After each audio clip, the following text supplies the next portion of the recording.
For me, I have the one and only and an amazing shirt today. Banks Wise, what's happening, dude? Doing pretty well, Shane. I'm wearing Shane's congressional T-shirt that I designed, so it is actually wonderful. Had a little part to do with the magical sky cloth on the shoulder there. I still put it together, so I'm going to take the credit for that. Should we? I mean, it is your name on it already. So I should give a shout out to my buddy Neil Warren. who printed them? Who printed them? Yeah, I grew up with Neil. Worked for his dad, Mike Warren, over in Snellville, printing shirts for like the Masters and all that kind of stuff. And when I contacted Mike, he said, "Hey man, I'm out of the business, but Neil is crushing it over here in Norcross." So big shout out to Neil Warren. If you guys are looking for some awesome printed shirts, that guy is.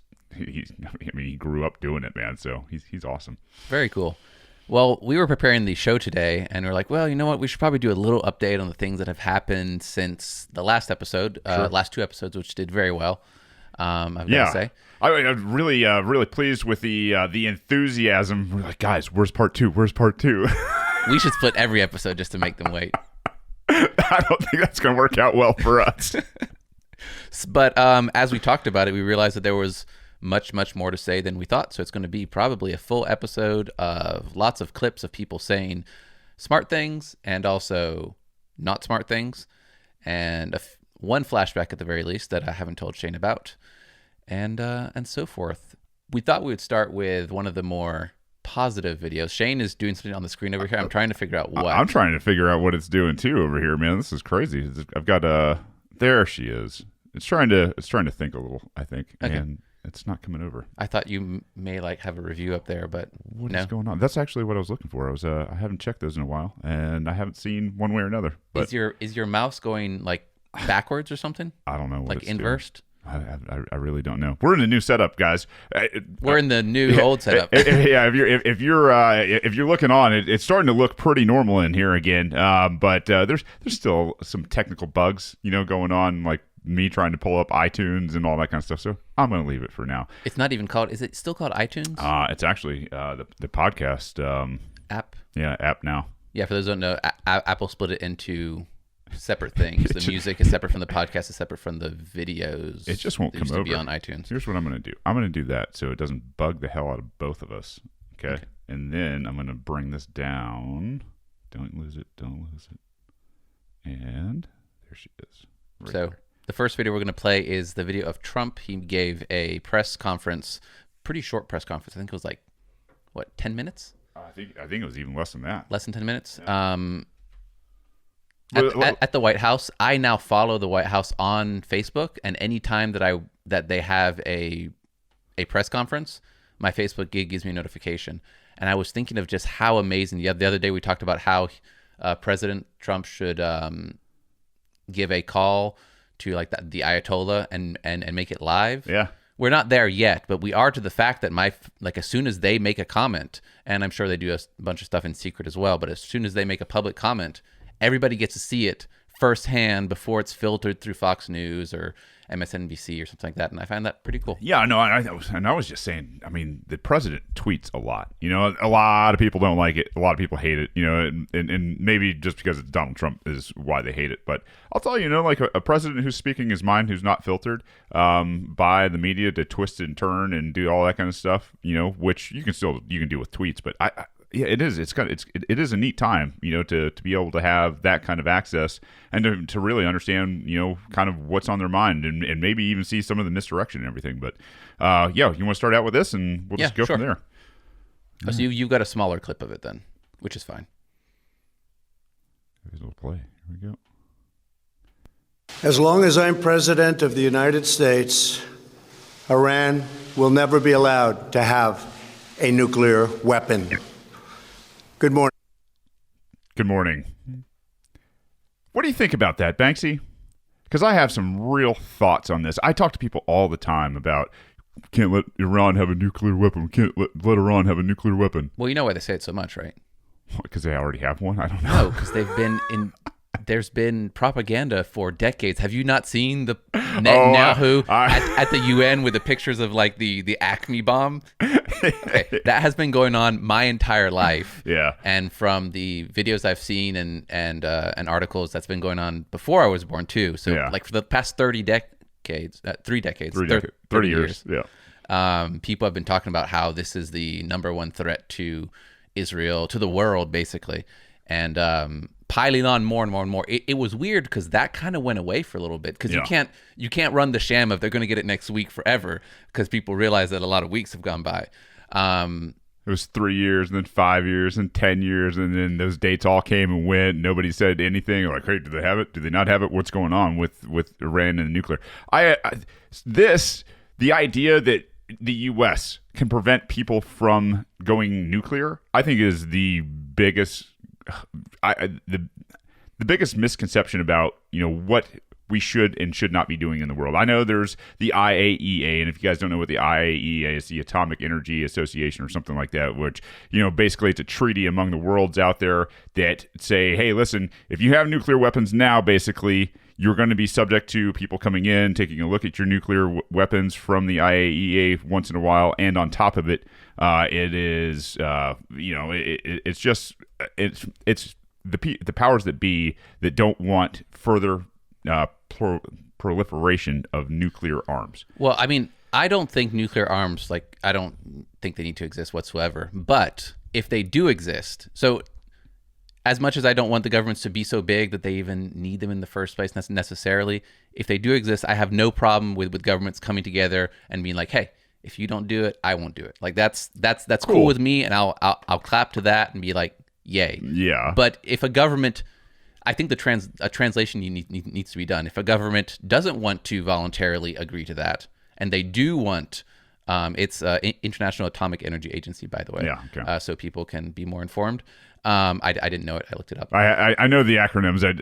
It's one of those things that's always stuck in my brain. I do not know the actual, I guess, full title. But if a government doesn't want to, and one government says that they're going to stop that from happening, they don't want to peacefully agree not to, the translation is peace is impossible. At that point, you have made peace impossible by that statement. Yeah. And that should be a problem. Well, it's also a problem because this is a sovereign nation. If anybody told the USA, hey, listen, jackasses, you guys are the only people that have ever used nuclear bombs in all of history, we think you should be debarred the use of nuclear bombs because you've actually used them, what would Americans say? Pound sand. Get lost. Screw you. This is America. We don't care. Who the hell are we to tell other sovereign nations what weaponry they can and cannot develop? Yeah.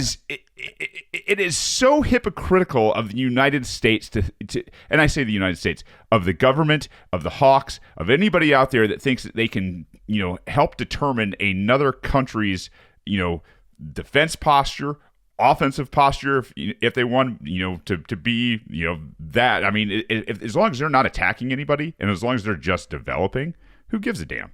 I mean, I still care. I'd prefer, as I said, nobody be developing them including us. I prefer that we have, the arms race has slowed down to some degree, but it's because we're the most powerful country out there.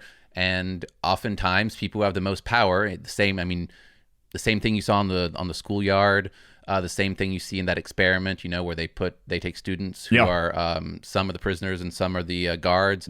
And there's a bunch of movies made off that premises. And if you haven't seen them, the German one is the most hardcore one out there, but go look at that. That is apparently a part of basic human nature, that if you have too much power, your mind starts to get corrupted and you start to try to tell people what to do and so forth. Yeah, it's crazy. And it makes it worse and it makes the reasonable people be even more marginalized sometimes, because then you have to make the obvious argument, I think, is, well, the more you tell somebody they're not allowed to have it, the more you try to forcibly make sure they don't have it, the more logical it is for them to want it. Yeah. Because now they're at risk, apparently. And think about who we don't mess with in the world.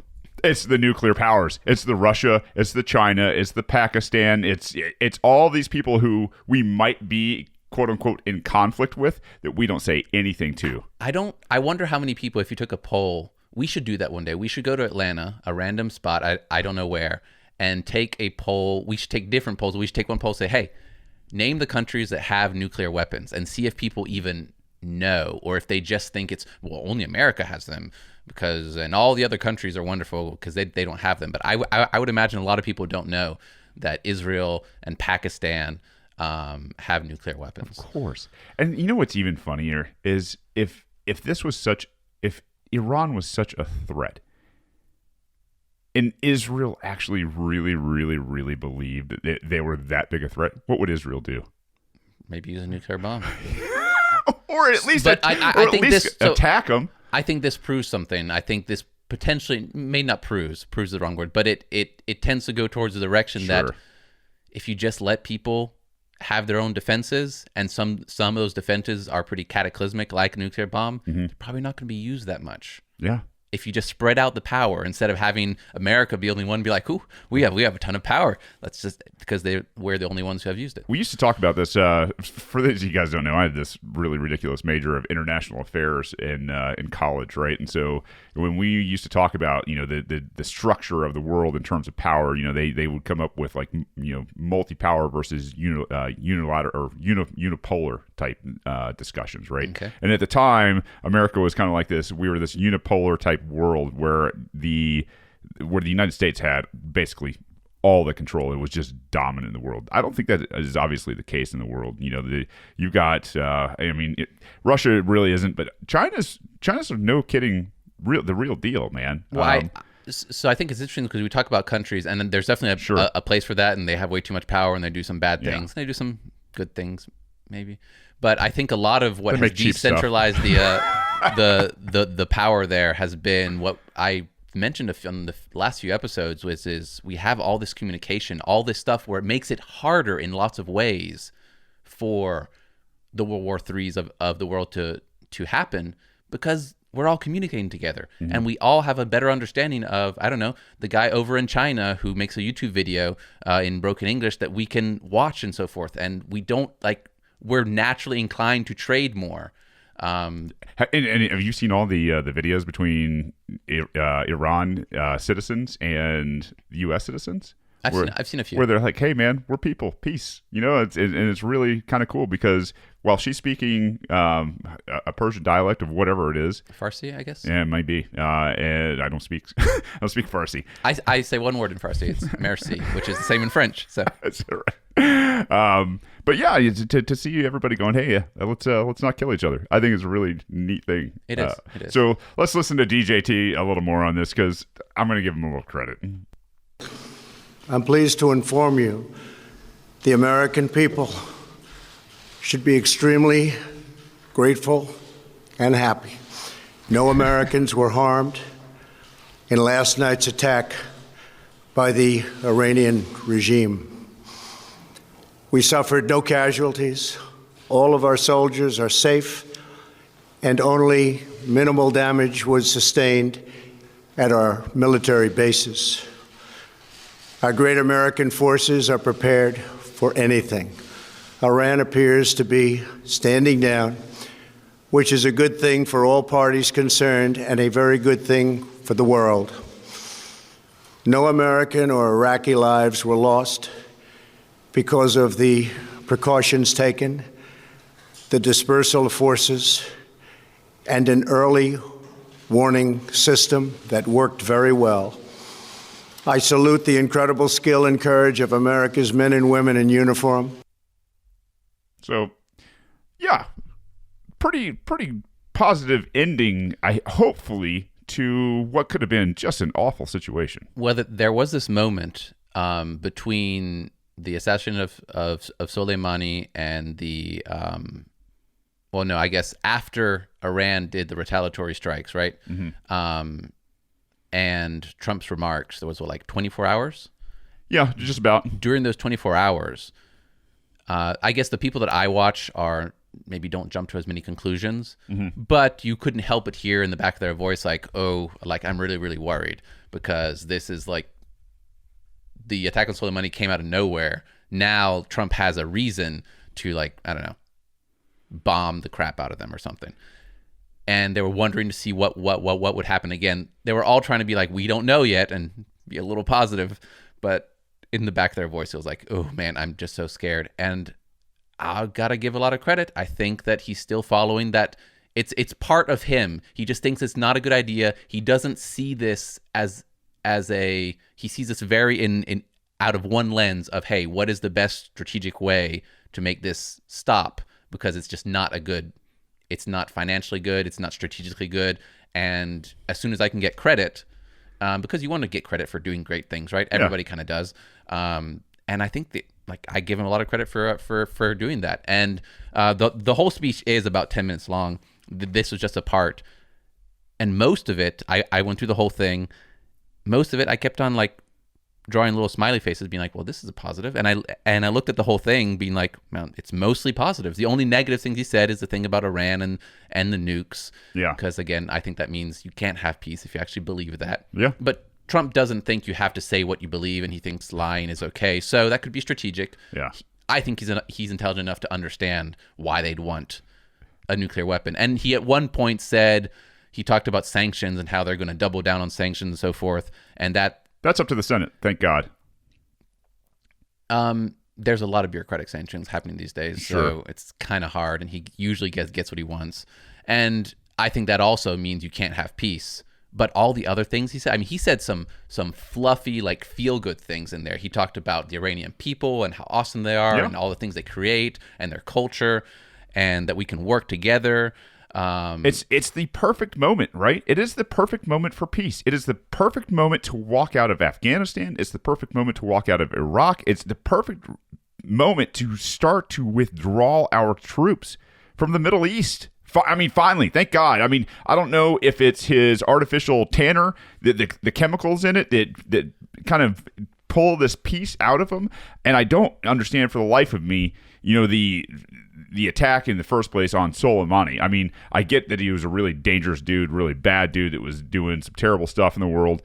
Like I always say, pot and kettle and all that kind of stuff, right? Mm-hmm. Like that moment, especially when the missiles were coming in from Iran, I was right there with whoever you were watching. I was there too. I was sitting there just. I was not feeling very positive. Yeah. Then the airliner went down.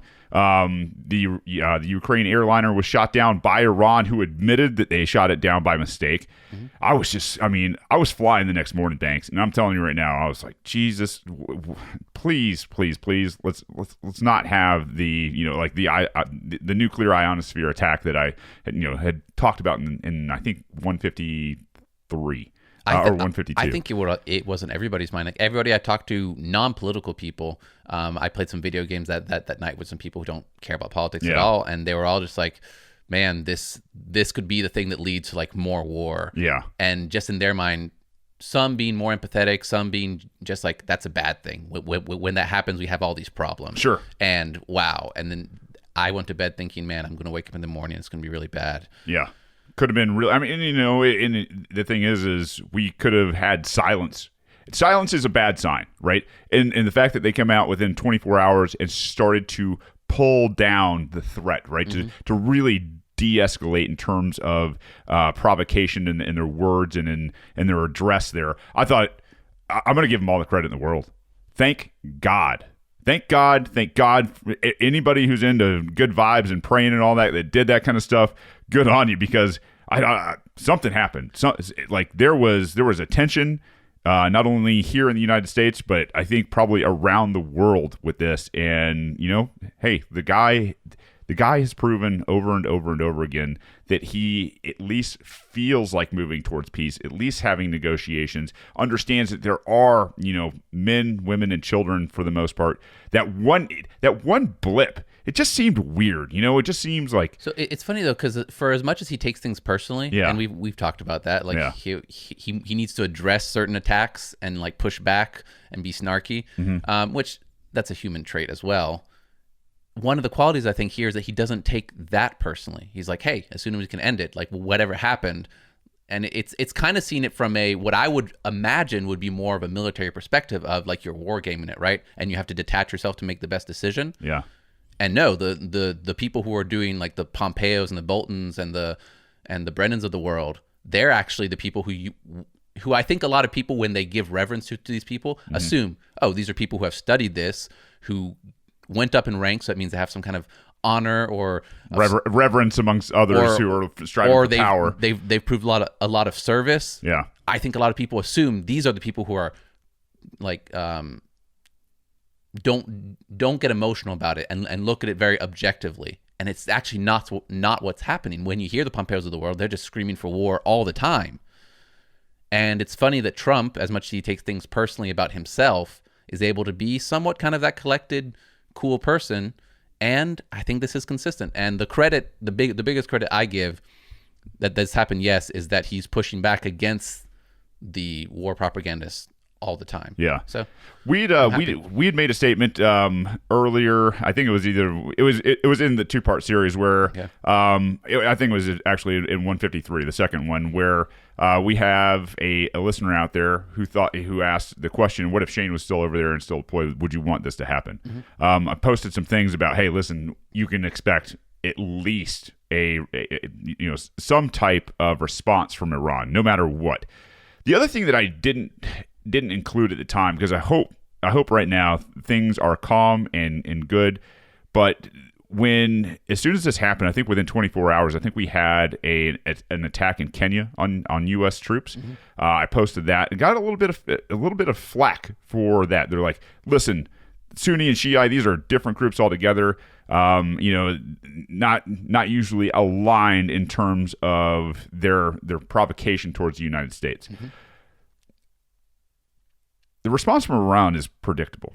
What I think a lot of people forget a lot of times is the deep state, the alphabet soup out there is rogue right now, and we can cite over and over throughout history. You take a look at Operation Northwoods. For those of you guys that don't know what Operation Northwoods is, where the Joint Chiefs got together, thought they would try to frame up Cuba so that we could go down there and start a war with Cuba. And JFK said, no, we're cutting this thing off right here at the head. I think he was assassinated not too much later than that. However, I'm not saying for that. What I'm saying is the military industrial complex, the bureaucracy that's out there that has foreign entanglements like this is not opposed and has demonstrated in history their want to do things like this, to set stages so that they can do other things within certain spheres in the world. Well, their agency is constructed around those things, right? Sure. The whole CIA was created so that they could do things that were not overt, right? And so if non-overt things cause problems, and we slowly as a society realize it, it makes them obsolete. So just by their very existence, they have to continue to prove that they need that it works. Yeah, we need money. So they have to continue to give all these theories that would and if you just think of law school, where they're like, oh, we can train you to argue both sides of the aisle. That's right. Just because somebody can come up with a lofty idea and have a bunch of, I don't know, fancy pictures of bombs, of Acme bombs, or give speeches that sound all strategic and thought out, doesn't mean it's a good idea. You can make up stuff all the time. Matt Gertler has this supporter of his who used to work for, I think, and he's a comedian. I wish I remembered his name.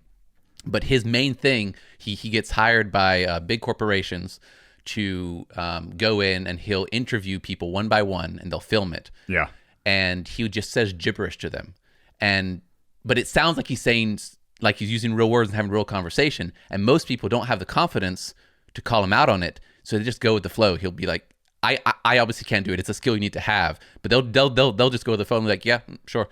And then they'll play this in front of the whole crowd later on at their like corporate retreat or something, and like laugh about it because everybody's just going along with the parade. You can make up stuff, and it can be total and absolute gibberish and mean nothing. Well, and that's what I wanted to point out is anytime something like this happens, where we have a provocation that seems like America was attacked, or there is going to be further provocation from that, right? Like this whole Soleimani thing opens the door to the deep state to go out there and do things exactly like Kenya or anything else. And that's the point I wanted to make, is just because it looks to the trained guys, especially in this audience, in this audience, in places like the LPMC, a lot of the libertarian circles that actually take a look at this from a more objective point of view, and they understand who the actors are, that, you know, who the Sunnis are, what, you know,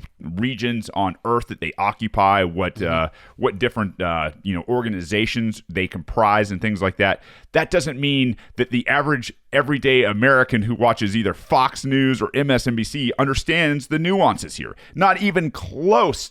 And these are just high-level nuances that, you know, like we said, you know, as many factions exist within U.S. politics, exist over there within the Islamic, you know, politics as well. At the very least, the Sunni-Shiite split is just an easier way to understand. So the deep state, whenever they do something, they will take advantage of a situation like this and prey on people's ignorance to foment or start to do other things within other spheres of those regions. Or they're just simply not viewing it the way that somebody who cares about somebody deployed overseas does, because they make calculations. The worst one that we cite often is Madeleine Albright's being like, well, 500 lives is worth it. So they're not necessarily making the same calculations. They're not being honest in the first place. Sure. But even if they were, they're not making the same calculation of, oh, well, we have to make sure that all the people deployed around the world like they're all taken into context, because what in the entity's eyes, I'm sure there's people who care about people, right, but in the entity of the deep state's eyes, 1, 2, 3, 4 people don't really matter. That's right. Yeah, and so with this response from Iran, there was 22 missiles fired. Most of them hit Al Asad Air Base, which I have flown in and out of multiple times, taking pictures of the aftermath. You know, luckily nobody was hit, but I'll tell you right now, when I see pictures of that place, it's not that there's tons and tons of buildings on Al Asad. Mm-hmm. It's a fairly populated base in the northwest region over there, but it's one of those things where geographically, you can see it. The airfield kind of sits atop of a little bit of a plateau and a hill out there. It's got vast desert around it. But, you know, looking at the airfield, I can tell you, I've stayed in some of those tents that got hit up there, and they're big tents. So when people come in and out of the region, you know, they'll bring in like a C-130 from or a C-141 or something, whatever they're flying in on, usually a fixed-wing aircraft for distance from Kuwait, right? Because you can go down, you'll land in Kuwait, and then you'll fly up to Al Asad or something. Okay. And then you'll disperse a lot of times through rotary wings, so helicopters, instead of planes, from there to the FOBs around Iraq. What does FOB stand for? Forward Operating Base. Okay. Smaller type of base, that is, you know, obviously less manned. It's just more or less an outpost. Okay, sure. So you can conduct operations even further out. At any rate, to see that, I mean, we're lucky. You know, we are real damn lucky. I know we were probably on high alert. I knew, you know, they had the early warning system that they've had for a long time. I'm kind of surprised that they didn't have any CRAMs. Basically, CRAMs are these extremely high rate of fire type interceptor type guns from the ground, so that, you know, anything that's on the ground in very I don't know, in areas where you would have either equipment or personnel that needs to be protected, and I mean high degree of protection. I mean, these things can intercept missiles that are coming in and shoot them down. That's how many rounds they fire. It's ungodly. But so is that the same sort of thing as the missile air defense system that Israel has, like the Iron Dome kind of thing? It's not exactly the same. No, okay. It's a little bit different. But it works the same way. Like they have things that pinpoint and like CRAM, and they can do it like fast enough so it doesn't. They used to have CWIZ. I think that's been upgraded to CRAM now, and I don't know what the acronym stand for, but I can tell you right now, if you ever want to go see a ton of rounds being fired at missiles, go on YouTube and just Google this kind of stuff. It is ungodly how many rounds these things fire and what they sound like. At any rate, so I think this for me, I'm real happy. I'm real happy right now that we're not at war. We're not sending a ton. We're at war, but we're not in a new war. Not declared, right? Not an escalated part of this war. Sure. As long as we have troops in Afghanistan and Iraq and Syria, I guess. Yeah. And 26 countries in Africa and Japan and over Germany. 100 countries around the world. Yeah. We're still if we took them out of the probably 15 countries in Africa and out of the Middle East, I might say we're not at war. It's still weird that we have so many 30,000 troops in Germany, but I guess at that point we wouldn't be at war. Yeah, I hear you. You want to move on? Yeah, so I've got some clips from Pompeo, if you don't mind, because, as I said, most of the credit I give is that Trump is pushing back against a machine that is pushing for war and has been for a century. Long time. And Pompeo is still there. Bolton is out. Woohoo! he's probably really, really annoyed today. He's like, man, I thought we were going to finally get rid of Iran. Yeah. But Pompeo is still there, and now that I have, you guys should do it. Like, White House, follow it on Facebook, activate the notifications as soon as they do a press conference. It pops up on your phone. They did a press conference with him, and I think he's the other guy's the secretary, the communications secretary or whatever, who's really bad at his job. But whatever. And I was watching that, and it gave me some pause that we might be happy, but it's not a reason to let our guard down, because this guy, it never ends in his brain.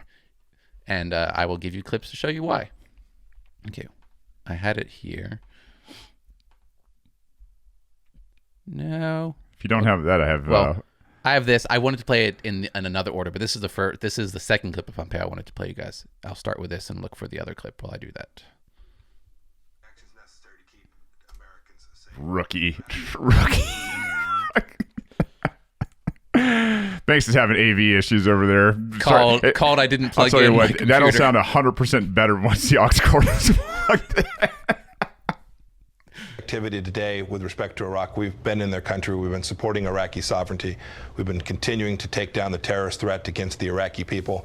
The Prime Minister is the resigned Prime Minister. He's the acting Prime Minister.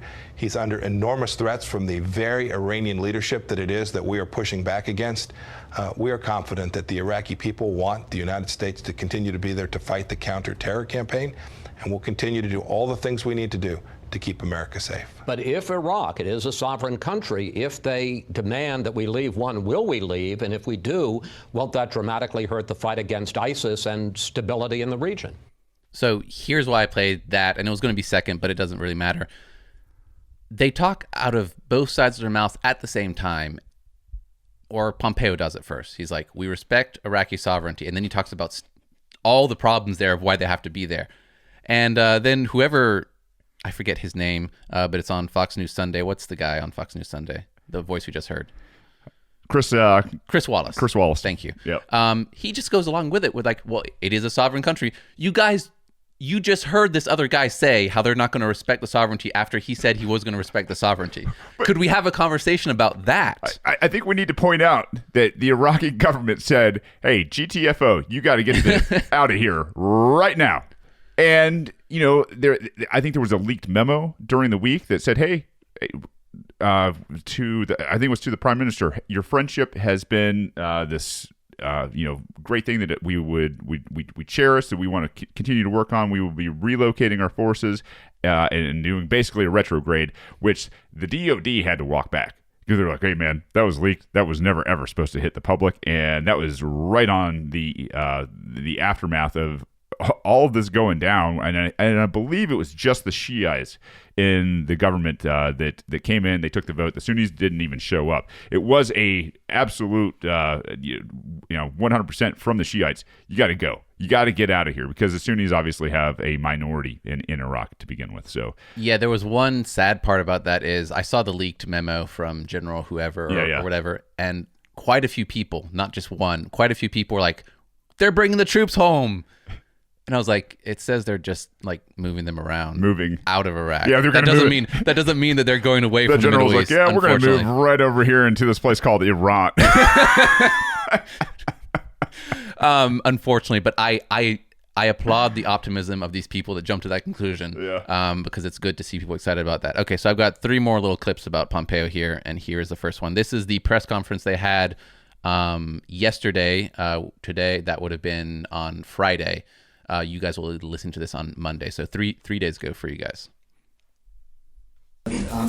Sir, 6 months ago, Secretary Pompeo, the president said that U.S. intelligence agencies had been running amok.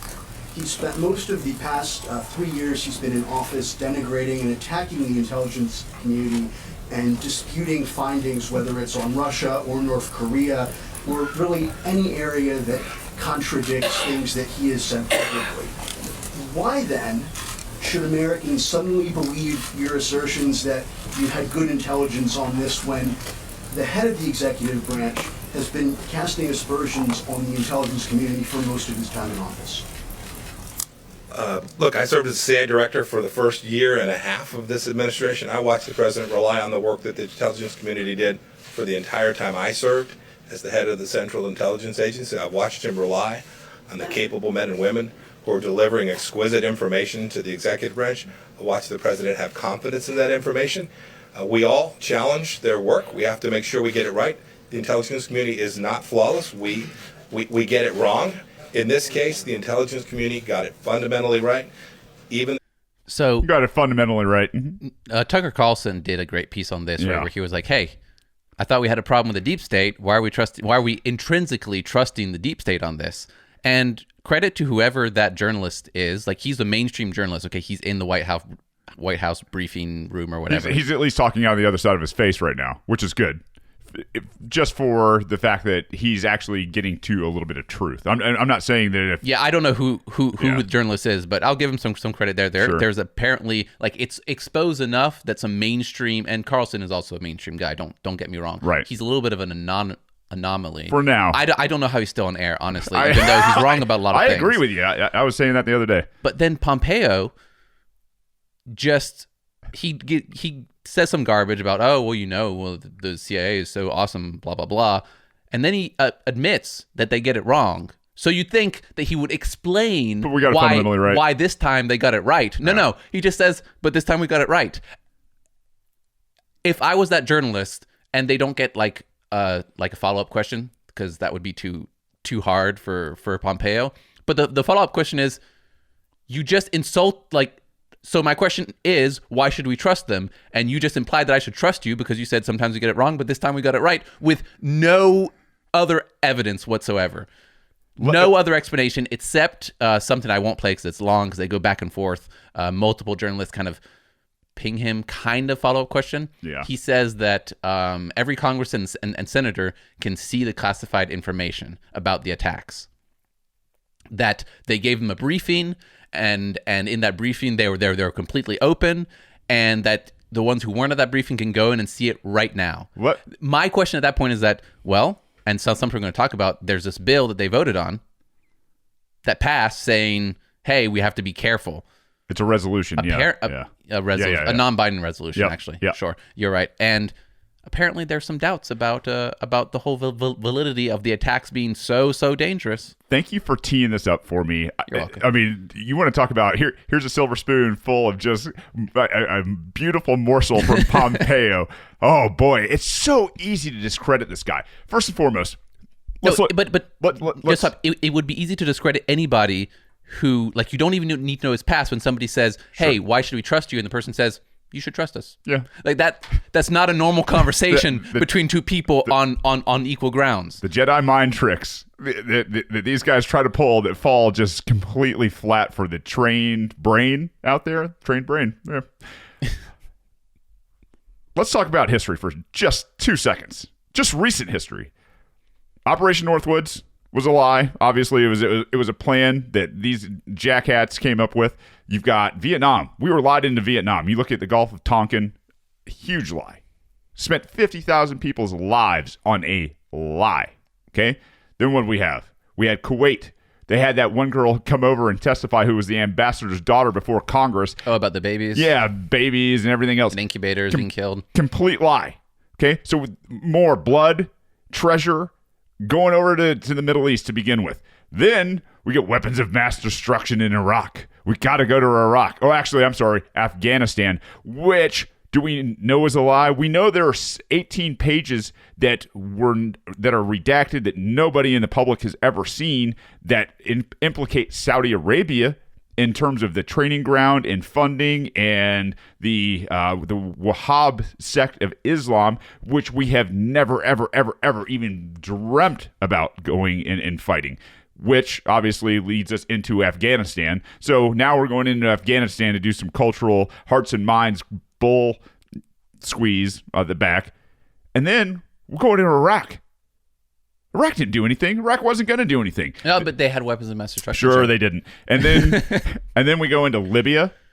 Libya is real interesting because we're running guns. And somebody asked me about this the other day. Well, what about defending those lives over there in the Benghazi attacks? Let me tell everybody some inside baseball about what happened in the Benghazi attacks.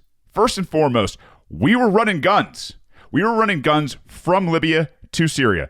Arms, guns, tanks, missiles. We had Stinger type missiles. Stinger type missiles are laser type missiles that can lock onto aircraft and take them down. We had tons of those go missing down there. So I'm curious about that because they don't necessarily have big air forces in Libya, or didn't. No. So I'm kind of curious about why they would need it. Why would you need that? So we're running guns. Ambassador Stevens is apprised of the situation by the teams on the ground that his compound, which it is not a foreign embassy. Okay, let's make the differentiation. Where Ambassador Stevens was staying and running guns, which he knew he was running inside of Libya.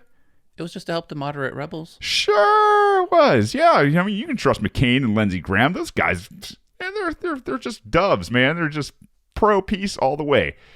We're running guns over there. So he's apprised, Ambassador Stevens is that his compound is not a secure compound. What does he do? He says, hey, listen, I don't give a damn. I'm safe here. Ignore it. They get overrun. Those guys, Tyrone Woods and the rest of the dudes that were defending him, those guys are GRS, okay? GRS is the Global Response, what the hell do they call themselves? Anyway, it's part of the CIA. It's the CIA's, former, recon, MARSOC. It's all your badasses from the special operations community that get into places like GRS, okay? I have a lot of buddies that went over to GRS. A lot of them. So it's like the armed forces of the CIA? Or like protection units? Basically. Okay. Yeah. So force protection of the CIA, right? And these guys, they know what's going on. Trust me, they know what's going on. Is that still considered the military at that point? No. Okay. This is paramilitary operations, okay? You've been trained by the military, and then you've given some upgraded training, and you've taken all the precautions and stand down and everything else out of the situation, all right? So everybody here knows what's going on. The CIA knows what's going on. The GRS knows what's going on. Ambassador Stevens knows what's going on. They are working for monsters. They are running guns into Syria, working for monsters. When you work for monsters, sometimes you're going to get caught and killed, period. So we got lied to about Libya. The reason why Benghazi didn't get anything in terms of a response from the Barack Obama administration and Hillary Clinton administration is because they didn't want anything to happen because of it. They didn't want anybody looking into it. It was because it kind of looks bad. Oh, does it look bad? You just lost it. It's weird though because it's not very hard to then show that we armed the moderate rebels that then became our enemies and killed tons of Americans and innocents in Libya, Syria, Iraq. It's not that hard, so I don't know what they were hiding. So it must have been even worse. Yeah. Like what else would there be? Like that's already really bad, I don't know. And we can already prove it because there's literally pictures of people, McCain, with the moderate rebels. Yeah, and a lot of the tale that surrounds Ambassador Stevens' death and even Gaddafi's death centers around Gaddafi wanting to move Africa into a gold standard.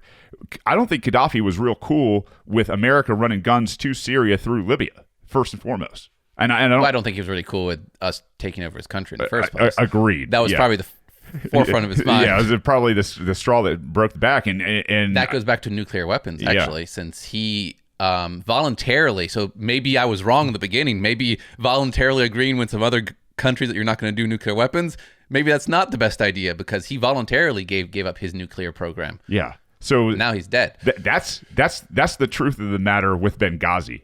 And trust me, it sucks for those guys in GRS that got killed. But guess what? When you play those games, sometimes you're going to get caught. You're going to get caught and you're going to get killed. Some and people are going to hate you for saying that, Shane. Hey, and that's the thing is, I know these guys. I don't want this to happen to them. But I'm telling you right now, this is the game you're in. And at that level, those guys know it.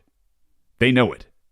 They may not want to acknowledge it sometimes because it is dangerous and it is easier to live in ambivalence to just the day-to-day of the actual threat. But when you're working for monsters like Hillary Clinton and the rest of these clowns that kind of run the deep state, man, maybe those guys should reassess what they are doing. So question. Sure.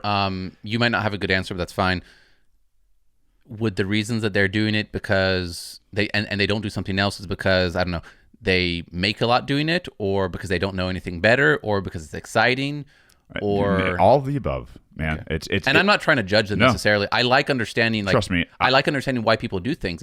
Like, if we understood perfectly why people do things, we could have the perfect analysis of the world and fix everything. Pays a great amount. It's pretty steady work. It is rotational work. You're still with the same guys, same skill set, less bureaucracy. When you say the same guys, are you talking individually? Yeah, sometimes, yeah. Yeah, okay. Absolutely, yeah. To me, just from my personal personality, but that might be one of the main things that would make me do something, is because, like, you make friends, and, like, friends are important to me. It's like, family. All during the little schooling I did, I would take options based on being able to, like, me and my friends would be like, okay, we're all going to take freaking Latin because then we'll be in the same class together, even though we didn't care about Latin. You just wanted to hang out. Yeah. And people that understand you, people that you've been in conflict with, people that you may have been in the same region, people that you got shot with. You know, like that's what this makes sense. It's just comfortable. And to think about normalizing that kind of, mindset. I mean, that to be normal around people that you consider normal, that's why they do it. But I digress. We got lied to about Libya. We got lied to about Syria. Nobody gasses their own damn people when the U.S. is on the edge of withdrawal to make the biggest military blunder in the world at that time, to bring the U.S. and the international community back in. So we've been lied to at every damn turn. And most of those, save one or two maybe, most of those are not things that we need to ponder about. It's like open news that it was conspiracies and lies. It's just all bull, admitted man. by the other side. I don't know enough about Vietnam. I would think there's some people on both sides of the Gulf aisle. of Tonkin? Well, of what the right thing to do was. Sure. But on a lot of those, the other side just admits it. They just know that if they admit it a year later, nobody's paying attention. I mean, I think you go back to World War II, where was it Lusitania that got sunk because it was carrying arms and everything that they never admitted? Yeah, I don't know enough about if that's I'm just been admitted saying, by the other side. The warfare. My favorite ones are the ones where they admit, like, sure, like the Iran-Contra. That's, to me, that's the best one. For us in 2020, just to go back in a short history, in to be able to point it out as plain as day without dispute, you would think the call for, I don't know, transparency. Show us your intel. Show us your damn evidence before you do anything. No, again, I think it's because we've got this trust in those in high position of leadership. Because why though? That's my question, Banks. Is like, why on earth? Why? Because when brain fed, or because we just when I was when I was 6 years old in first grade, if I got late to school, which I was often late to school, and I didn't stop in the hallway while they were doing the Pledge of Allegiance, there was nobody around, and a teacher happened to see me through the window in the door, and I continued walking, I get detention. Yeah. That's why, Shane. That's why. Fair point. And that's why I'm obviously against the government indoctrination system, because you can't coexist with liberty. However, in this day and age, and I think I made the point the other day that government indoctrination system that you just pointed out, how did you used to study? Did you ever study like all the time for tests, or what did you do? Did you just cram the night before, go in, pass the test, forget everything you ever had to? I once wrote a book report, so like in class book report, while I was still listening to the audio in my ears while I was writing the report. Yeah, this came to me the other night. The news is the same thing. Every night, people go home and they turn on Fox or MSNBC or whatever their flavor of fluff is, and they learn it for the night. Just cramming real fast. They cram real fast. They go in the next day. It's geared exactly the way government indoctrination is. It is the same damn thing. They go in, they study so that they can be the smartest in the room and then win the arguments and all that crap. I mean, or if you don't want to like see them as malicious, they also just want to not feel stupid and want to be able to be understood by other people. Yeah. Same as in school, right? You didn't want to be the kid that got Fs. Sure.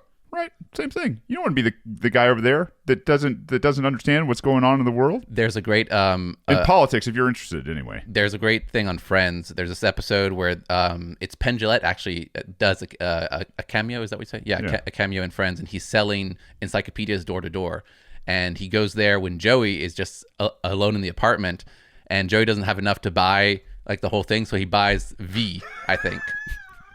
And he buys V because Penn Jillette is like, has there ever been moments where your friends are talking and you just don't understand what they're talking about? Shane is cracking up over there.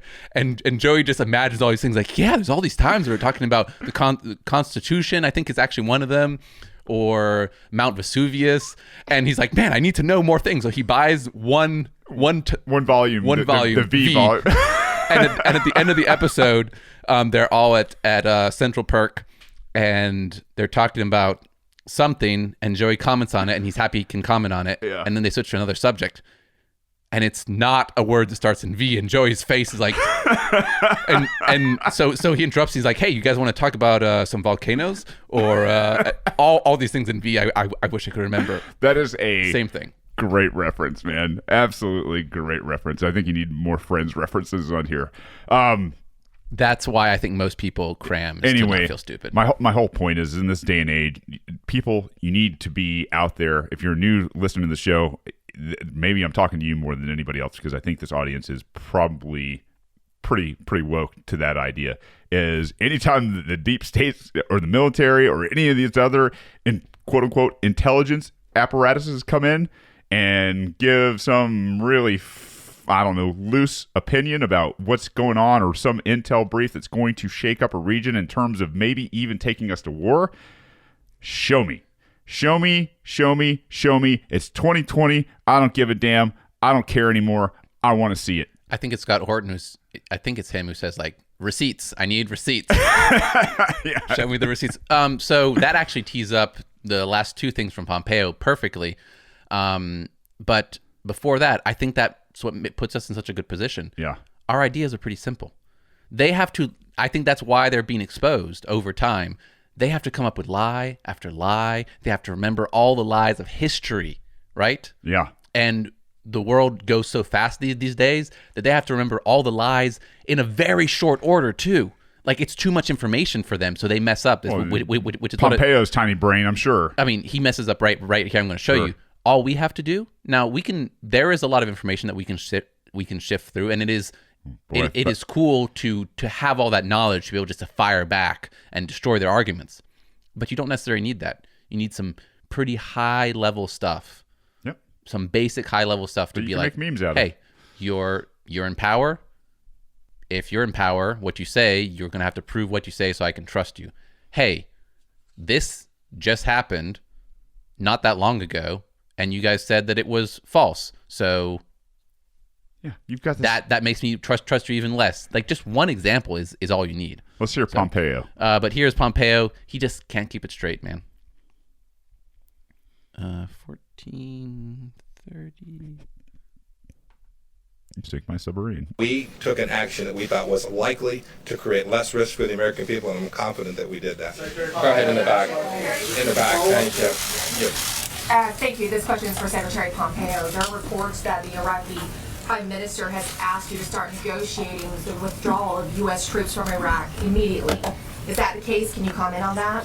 He didn't quite characterize the conversation correctly, but to the larger, more important point, we are happy to continue the conversation with the Iraqis about what the right structure is. Our mission set there is very clear. We've been there to perform a training mission to help the Iraqi security forces be successful and to continue the campaign against ISIS.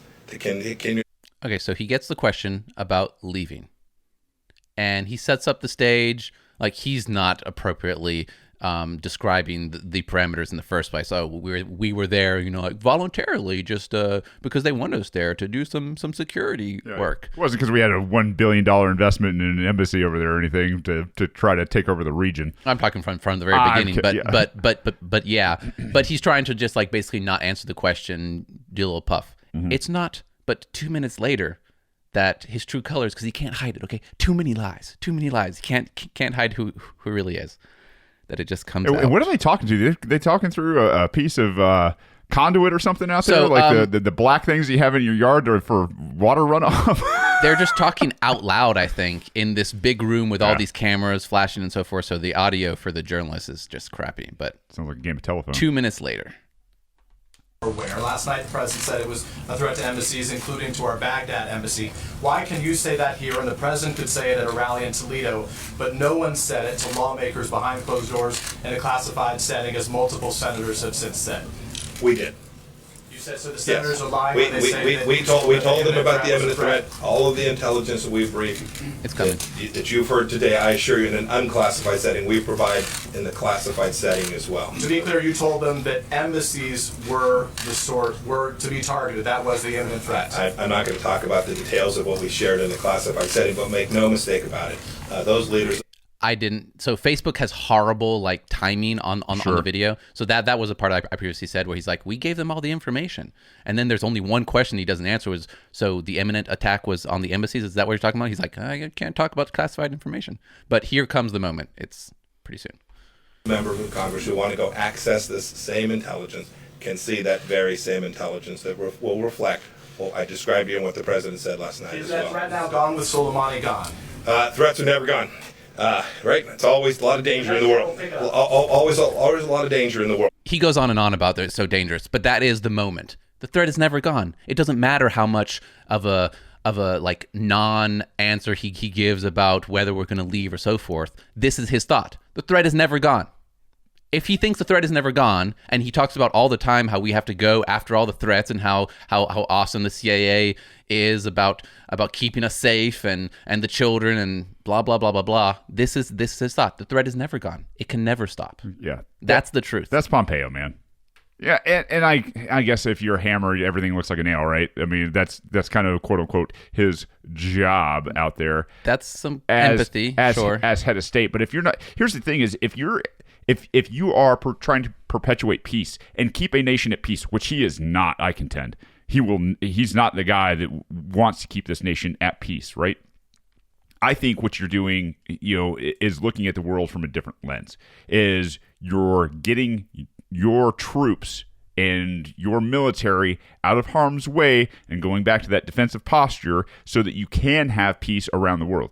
That's not Pompeo. I mean, just contrast that against Trump's speech. For all the, we give Trump a lot of crap, like going to war without congressional approval, saying things like he's going to bomb cultural sites, doing his tough guy thing.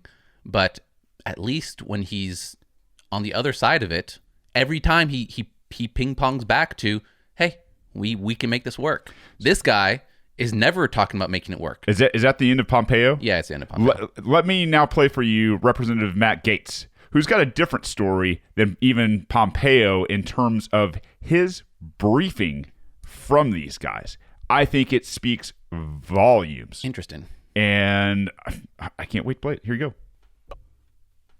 Offers no criticism of the president, no critique. It doesn't criticize the president's attack on Soleimani. Matter of fact, this resolution doesn't even say Soleimani's name in it. Yet it does articulate our very robust basis for self-defense, at times even preemptory self-defense to defend our troops. And it also articulates our non-delegable duty as members of the United States Congress to speak to matters of war and peace. I represent more troops than any other member of this body. I buried one of them earlier today at Arlington.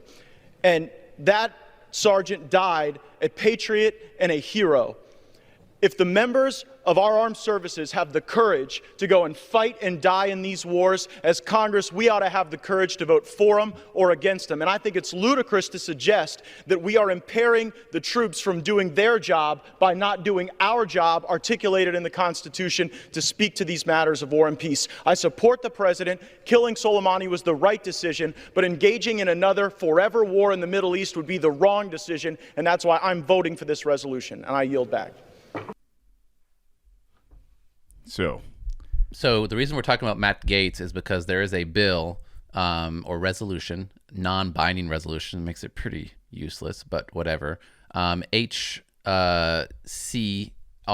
83, which 3 out of however many Republicans there are voted for it, and every single Democrat and the Independent, our buddy Justin Amash, voted for it as well. But Congressman Massey, Matt Gaetz, and one other congressman from Florida. Matt Gaetz is from Florida. Should we go ahead and give Massey some credit too? Let him roll. He's always good for a soundbite. It's only a minute. This is on the same bill, right? Yeah. Let's do it, Massey. 1, 2. Nice quality, C-SPAN. Yeah, I know, right? Yield back. Oh, replay. There we go. Chairman. Madam Speaker, there's 2 times we're going to be called to account for our votes here in Congress. One is at our next election. The other is when we draw our last breath of air. I'm more concerned about the latter myself. This vote isn't about supporting or opposing President Trump. I voted for President Trump. I plan to vote for President Trump again. This vote is about exercising our constitutional authority, but more importantly, our moral obligation to decide when and where our troops are going to be asked to give their lives. Congress needs to do more of what we're doing here today. We need to debate our involvement in Afghanistan, and then we need to bring our troops home. We need to debate our involvement in Iraq, and then we need to bring our troops home. And we certainly don't need another war. And if we do go to war, it needs to be with the blessing and the support of the people and a mission that our soldiers can accomplish. And we do that by following the vision of our founding fathers. We debate it here on the floor of the House. That's what this resolution is about. I urge my colleagues to vote yes, and I yield back. Love that guy, man. I love Thomas Massey in his passion for keeping the troops at peace and going through the proper congressional channels to make sure that it's done that way. Yeah, he reminds me more and more of Ron Paul. Like the old videos of Ron, he has that a little bit awkward. He's got the quality. Awkwardness to him, in that this is not what he would normally do, but he's thrusted into that position anyways. So I messed up earlier when I said Matt Gaetz. Matt Gaetz and Senator Mike Lee. Sometimes I get them confused. They kind of look alike. I don't know. A little bit. This is the one I actually wanted to play for you guys in the opposition, in contrast of what about the briefing. Okay, yeah, because I didn't hear anything about the Pompeo said, and I apologize for my confusion on it. But I'm gonna turn it over to Mike Lee. They're asked to give up blood and treasure. They're sending off their sons and their daughters, their moms and their dads into battlefield. And he's therefore very careful about it. I respect that enormously. My comments at the moment are not directed toward the attack that occurred on Friday. We'll leave that to another day. I will say that we were brought into this briefing today to talk to us about that attack on Friday.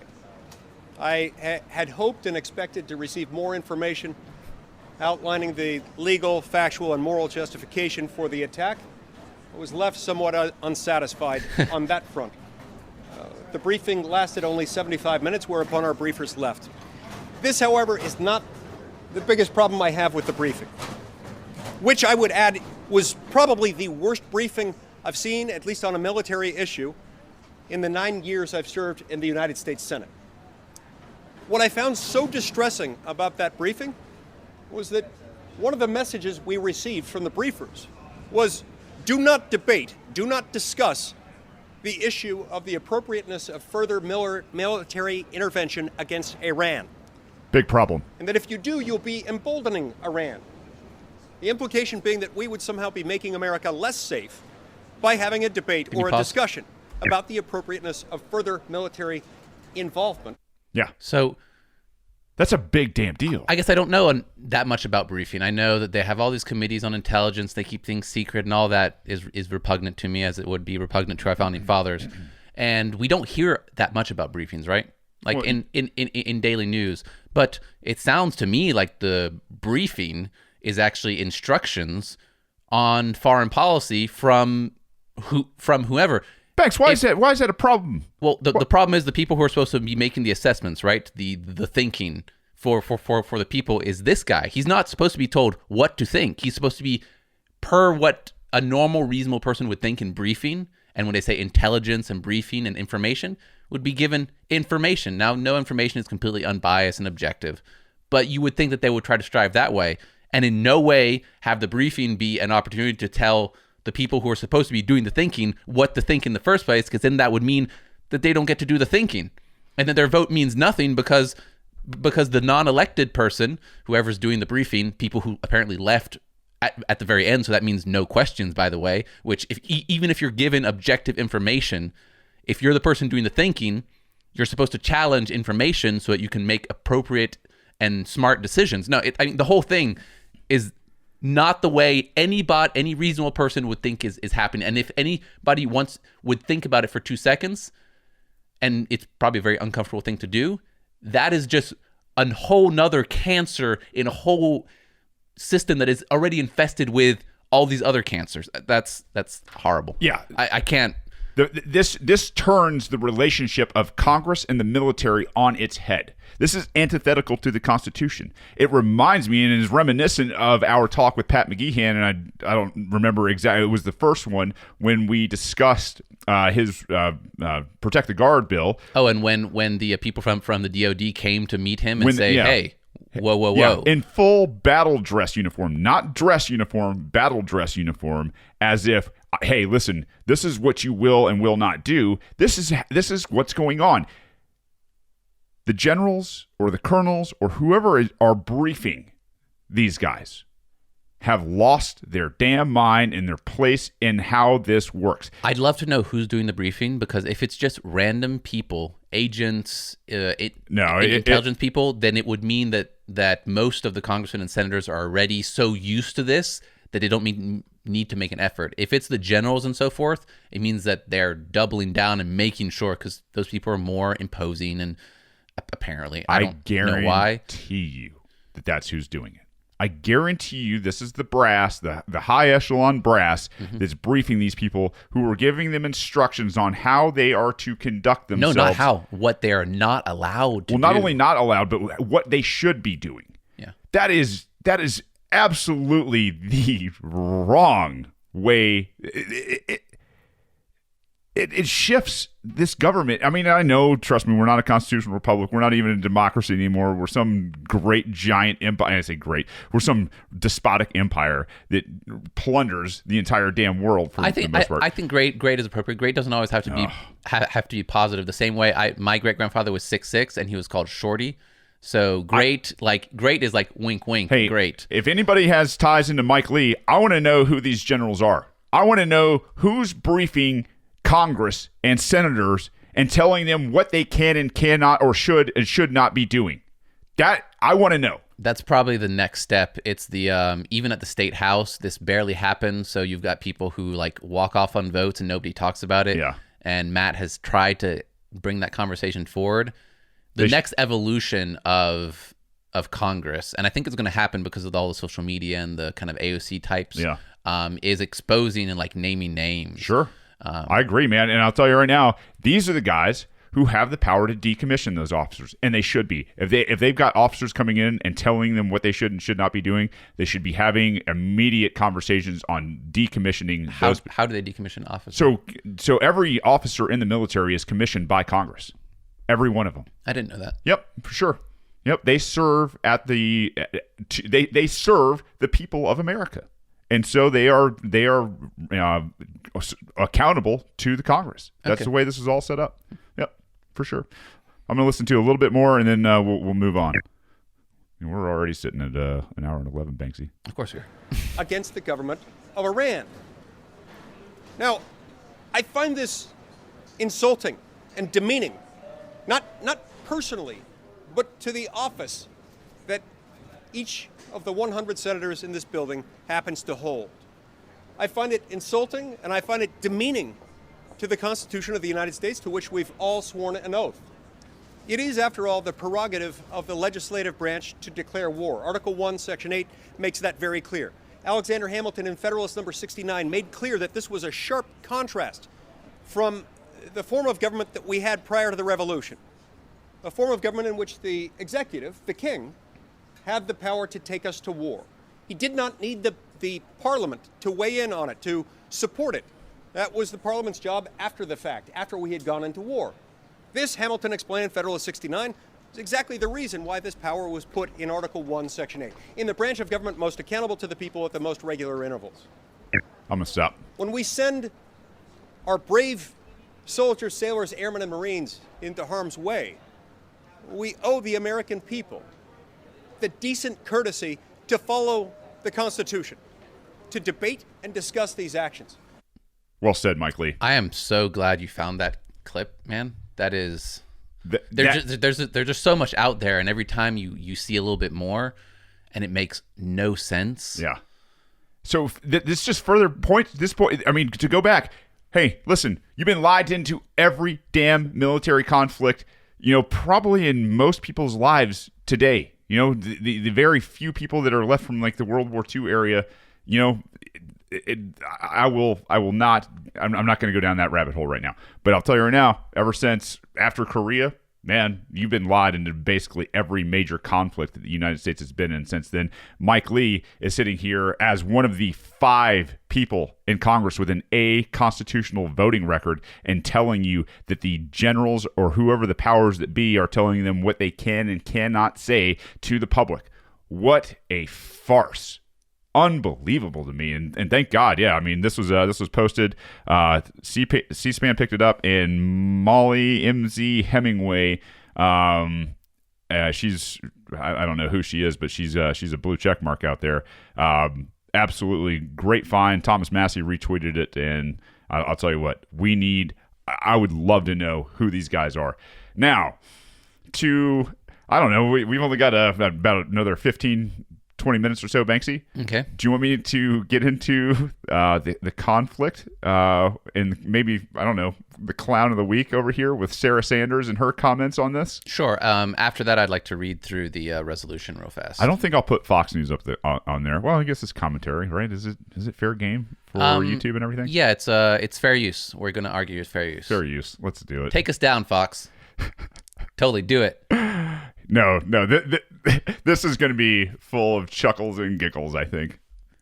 Go ahead. Sarah, the president said yesterday the U.S. is ready to embrace peace. He's calling for more economic sanctions on Iran's already struggling economy. He did say that Iran is standing down. So why is the House putting up this resolution to try to limit the president's powers? I can't think of anything dumber than allowing Congress to take over our foreign policy. They can't seem to manage to get much of anything done. I think the last thing we want to do is push powers into Congress's hands and take them away from the president. Any Democrat that doesn't understand that America is safer now that one of the most dangerous terrorists in the world is rotting in hell is completely naive and completely misses what we need to have in a foreign policy. And the last thing I want to do is see them take power away from President Trump and put it into their own hands. I don't think anything could be worse for America than that. So, what a sad woman. Feel the Christianity just oozing out of her. He's rotting in hell, and it's smart though. Smart, why? Because they're on one of the probably least intellectual shows on Fox, which is that Fox morning thing. So there are some more intellectual ones. You probably go from the Fox Morning, Fox and Friends, or whatever it's called. Then you got like Sean Hannity's, which is like halfway, and then Tucker Carlson, again, not perfect, but talking about ideas more than like people. But all she's doing is just talking about people, but it's smart because people love her. Okay, she's been attacked by the left so much, and people love her. And she's giving a very simple mantra, right? That people can repeat. Congress is dumb. Why would you want to give Congress more power? Very, very smart tactic, but I mean, very sad. In the day and age where information is everywhere, and you can see what we're saying more often. You got people like Mike Lee, you've got Thomas Massey, you got Rand Paul, you've got who's the other guy from Arizona? I cannot remember his name. At any rate, you have people like these guys who are out there citing and quoting the Constitution. You've got shows like this. This isn't going to fly. I can think of a lot of things, and especially one thing dumber than giving the president or taking power away from the president. That's you, Sarah Sanders. What a joke. What an absolute joke. I mean, I understand the reverence that some people who, that still watch Fox News, and which is too damn many people. People, turn off damn Fox News. If you know people that are watching it, turn them on to other shows. Please get them out of mainstream media and start talking to them a little bit more about what's really going on in the world. I just moved in this neighborhood, man. I have a new neighbor, lives right across from me. Mm-hmm. She's a sweet, sweet woman, and she is open-minded. and we're up there, dogs are playing, kids are out having a good time. And I guess, she's talked to my mom and dad, who are very close by as well, and said something to the effect of, we're on the same team, tell me about this whole strike. And I said, well, that's very presumptuous. I mean, we've just met. No, but that's the same. So just for a second, sure. The same reason it's really, really, really smart to use Sarah Sanders is because Sarah Sanders, to people who watch Fox News, who are like diehard Republicans, they're on the same team because Sarah Sanders has a nice family. She's the daughter of the other Huckabee, who's also like Christian conservative, all that. And so that's when you're not focusing on the ideas and the Constitution and so forth. You're just focusing on the appearance. The appearance is that you live in the same neighborhood. You have got kids. Yeah. Of course you're on the same team. We had a great conversation. That's cool. It was, it was one of those things where you saw the gear stopped. For just a few moments, they just Truth threw a wrench in there. Oh boy. And then her mind opened, and we started talking. I said, hey, you got to turn off Fox News. Okay. Stop going into, conversations, and stop making statements like it's the Democrats, right? It's all of them. It's all of them. I don't care what combination in the House, the Senate, and the presidency that you've had. We've got more war. We've got the highest incarceration rate in the world, which means you have less liberty than you've ever had.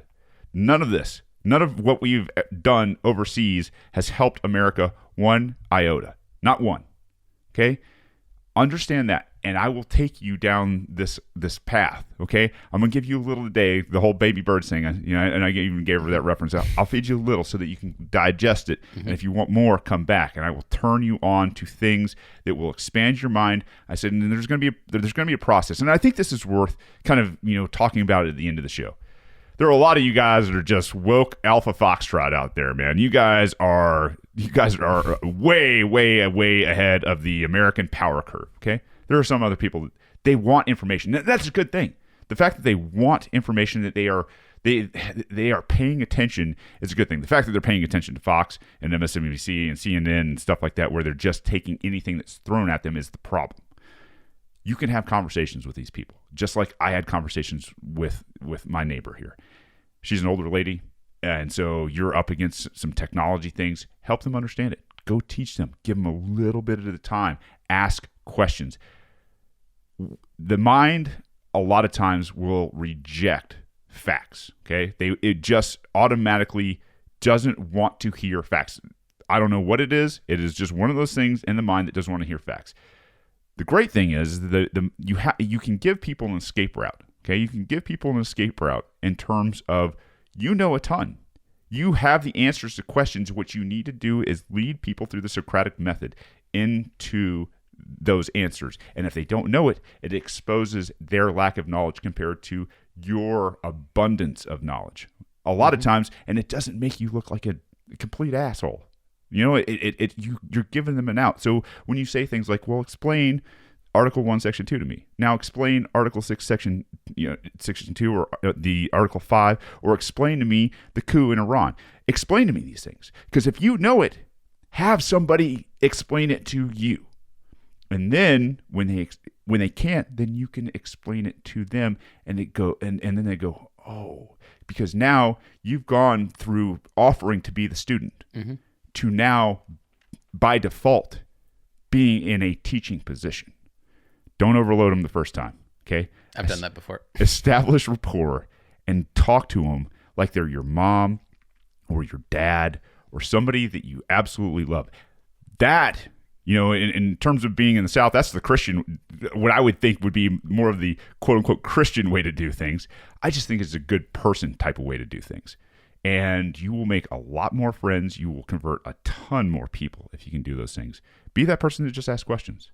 And then when nobody's got the answer and you do, start to teach. It's very, very, very simple. And this lady, I think, she wants the information. Turned her on to it. Now, I've just got a little bit of a technology road bump in front of me, and those conversations are going to continue. And who's she going to talk to?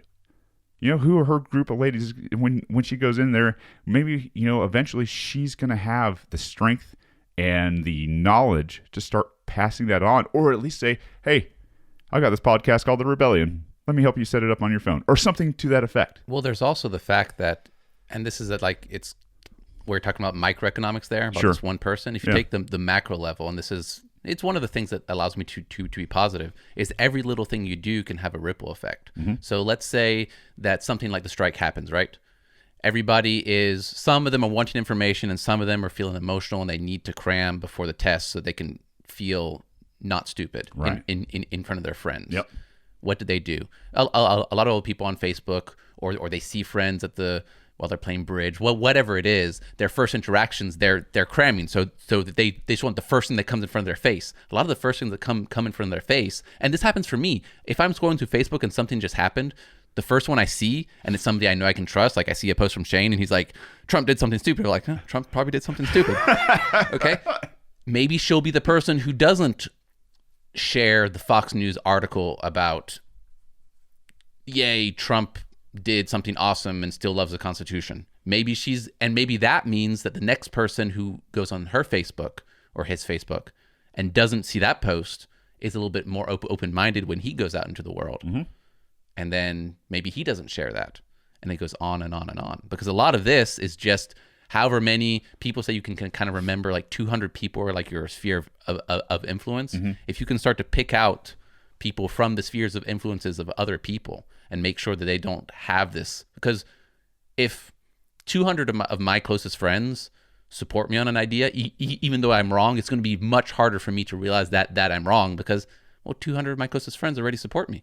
Like I'm feeling really good. Mm-hmm. So just start. It's like guerrilla warfare. It's like we're in Afghanistan. These are the mountains of society are around us, and we just have to pick off people one by one. We got all the information. That's the thing is, truth has a way, right? Truth has a way of absolutely dismantling anything and everything that gets in its path. It's like fire. I mean, that's the main reason I'm optimistic, is because just truth can't be stopped. You can't. Yeah, as Ron Paul says in the beginning of every episode, is when an idea's time has come, no government or military on earth can stop it. That's the power of truth. You can embolden people that would normally not be the public speakers, the people that carry out and to larger conversations with larger groups of people. You can embolden those people to be those people, because that's the power that the truth has. It's on our side. Now, the last thing I want to say in terms of the conversion, some of you guys might be new, and welcome to the rebellion, by the way. I don't think we say that enough. You're right. We do need to say it. Thank you guys for listening.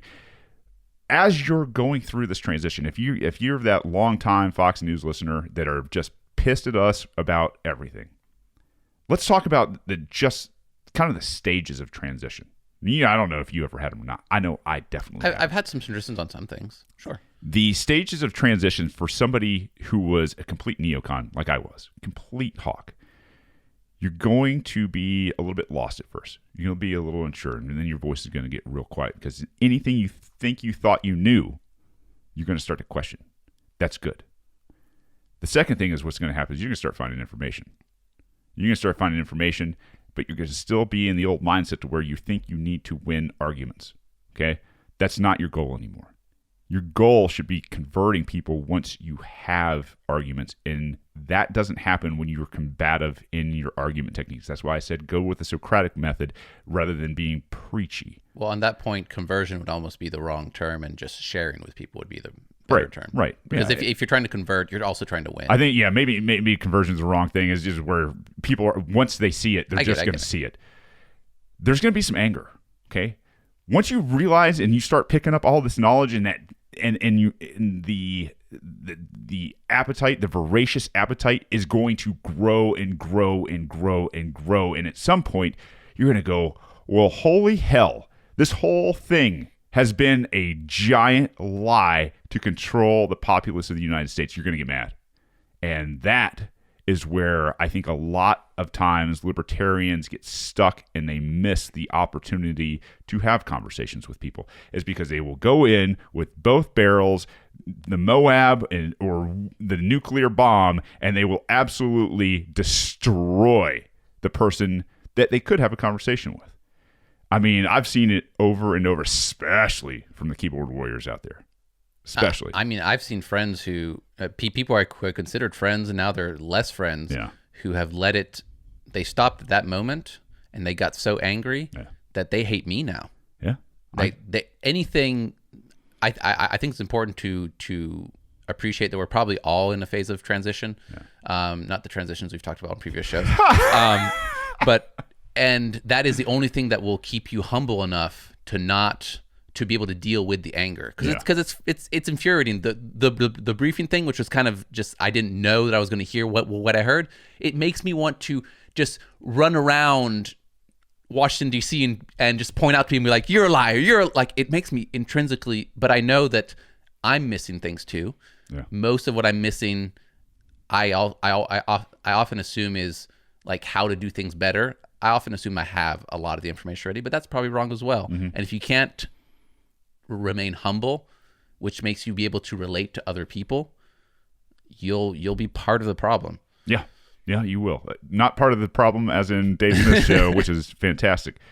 The last part of this is, I think, when you mature into the ideas of peace and liberty and free markets, and your goal on this earth is to expose people to those ideas through the Socratic type method. And once you understand and you can see those stages, and you can not only see the people who are, the neocons and the neolibs and all the other factions out there that aren't liberty-based type factions, you'll also see the people who are on that transition path. That transition path from, I was once one of these people, to now I'm trying to get over here, basically, and because we're the rebellion, you're a Padawan. You're in the very beginning stages of understanding the Force, peace, liberty, and free markets. The Force, right? You're not the Jedi Master yet, and to get to the Jedi Master probably needs to help guide, not insult, not kill, not bomb, not absolutely destroy and embarrass. There's not that many Jedi Masters. Yeah. Maybe Ron Paul's like almost a Jedi Master. That's what I'm talking about, though. That's where this crowd, I think, the people who are really ahead of the power curve, that's where you need to be. You need to be able to not only spot those people that are still part of the flock over there, right? That you need to be able to spot those early libertarians and take them under your wing and maybe guide them. Don't embarrass them, but foster them in to the ways, right? This is the way, as the Mandalorian says, to actually bringing more people along faster. What's really nice about picturing it that way is it allows me, at the very least, to acknowledge that those people who are on the way, or on the way on some things, but are good on other things, they need to evolve, those people are really, really useful, because as much as the people who are trying to become Jedi Masters will probably all fail. But the intention is honorable. Those people might be much better than us at relating to other people who are in their same sphere, maybe who are behind them in awakening, and might be better than us at spreading liberty in that way. We might just be too far gone for some people. Yeah, I get it. So we all need it's a very kumbaya conclusion here. It is, man. But I like it. And I think that's the way it needs to be. If you haven't followed, our references, our Star Wars references, what are you doing listening to the Rebellion? Get out there and go see. Banks, and we're going to wrap up here in a second, and I wanted to kind of just shift gears altogether. Have you seen the latest Star Wars? No, I have It's not. fantastic. I won't ruin it for you. Absolutely fantastic. Cool. I saw it over the holidays with my kids and my entire family went. It was so much fun. J.J. Abrams is a genius. Coming from you, Shane, that is... We almost went out and saw My it. expectations are way too high now. We almost went out and saw it again last night, but everybody was a bit tired. We're still getting unpacked and everything here. You guys are further away from a close theater too now, aren't you? Yeah, a little bit, but by design, right? Yes. We'll go in for the good stuff. But if you guys have not seen it and you were worried about the whole Rian Johnson, Kathleen Kennedy fiasco out there, the latest Star Wars. If you guys don't know who those names are either, then yeah, I don't know either. So I want some of you will. Go ahead. I want to end on two things before we Okay. sign out here. I said I was going to read the resolution. Mm-hmm. It's a little long, but I will include the link in the show notes. Okay. Go read it. It is funny to see Thomas Massie and Matt Gaetz, Thomas Massie especially, give this so much credence. He's right, because it's a step in the right direction, and the perception is that it's to stop war. But if you read it, like, this is the most mild document filled with inaccuracies. I mean, it starts out with saying we don't want Iran to get a nuclear weapon, and they're the biggest sponsors of terrorism. Like, this is not something to go towards peace, right? Mm-hmm. And it ends with saying that nothing, Section C, Rule of Construction, nothing in this section may be construed to authorize the use of military force or to prevent the use of necessary and appropriate military force. So the whole thing about saying, hey, you can't do this, at the very end, because Democrats and Republicans most of them would not be able to create a bill that actually does what they say it does. Okay, Thomas Massie could, definitely. But at the end, it's like, hey, everything we just said, which started on a bad foundation anyways, it doesn't mean anything. Yeah. And it's underlined by the fact that it's an unbinding resolution. Again, the perception is good. I'm glad that it passed. And I'm glad that Massie and Gaetz and whoever the other guy from Florida was who voted for it were able to say, hey, there's at least 3 Republicans who will be consistent about things, which I hope gives them credit. They've been attacked by other Republicans like crazy. And but what I will end on is that Matt Gaetz won a congressional seat, I believe it was 2016. Senate, yeah. Because I'm sorry. Yeah, in Congress, it's when Matt Gertler was running. Yeah, and the seat was highly contested. It was an open seat, and our friend Rebecca Bidlack was one of the candidates. So she lives in that district. I think it's District 1. Mm-hmm. She got 4th or 5th place, and I'm going to say that she should take full credit for Matt Gaetz being more towards peace. I guarantee. Because if he knows that she was pretty popular, she still lost. She got 8%, 7 point something. If he knows that his constituency, 8% of people are pretty hardcore pro-liberty people, this gives him some backing, some being able to feel comfortable with taking this position. And Rebecca did a good thing. She shared the news on her Facebook page, and she has a very bold move. Thank you, Congressman. I think that's great. Yeah, and to give them even more credit, Matt and Rebecca, Jonathan. I'm sorry, Jonathan. God, I'm sorry, Jonathan. These guys do an amazing job of keeping up with this the website, the spendingtracker.org. Yeah, Okay. that's his big thing. We got his endorsement, or the group's endorsement or support. It's they have a reject the debt compact that you sign onto, that you will never ever endorse any extra or more spending. And so it's a great way to see where your congressman or senator ranks in terms of the way they vote. But go out there and check them out at spendingtracker.org. I use it all the time, along with the New American Freedom Index, to really understand who my representatives are. And I'll tell you right now, you're going to be surprised. Your representatives, although they might be quote unquote nice guys, most of them really, really suck at honoring their oath to the Constitution. They definitely are terrible at spending, and hats off to the Bidlacks for what they do out there. They definitely have put some ripples and given us some ammunition to help fight the system. So absolutely. I will include that link as well.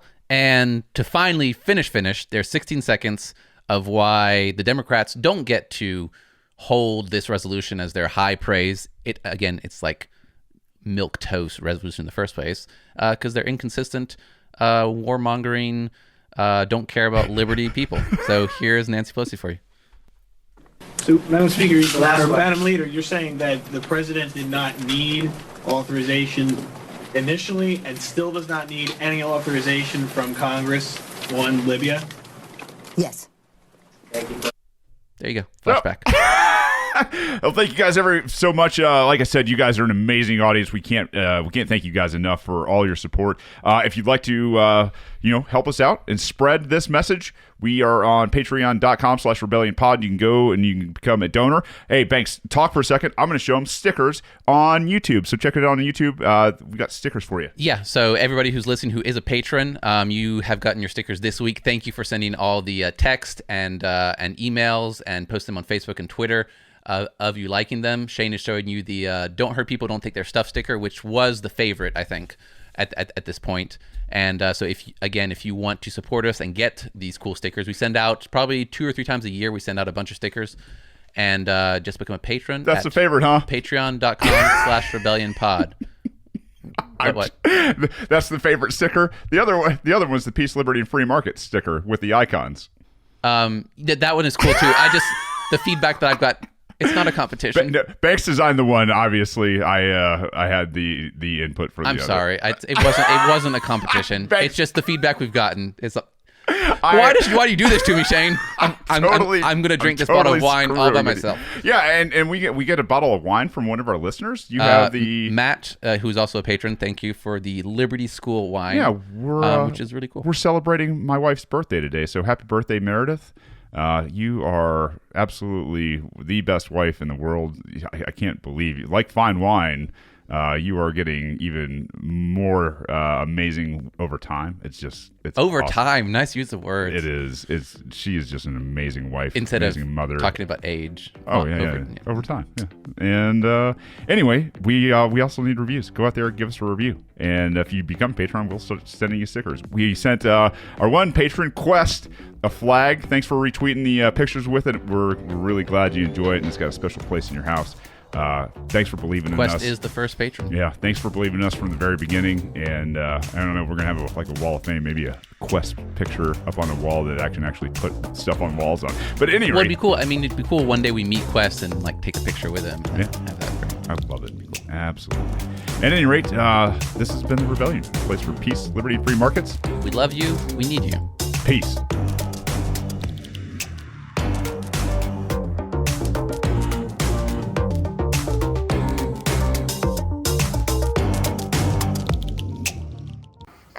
Don't hurt people and don't take their stuff.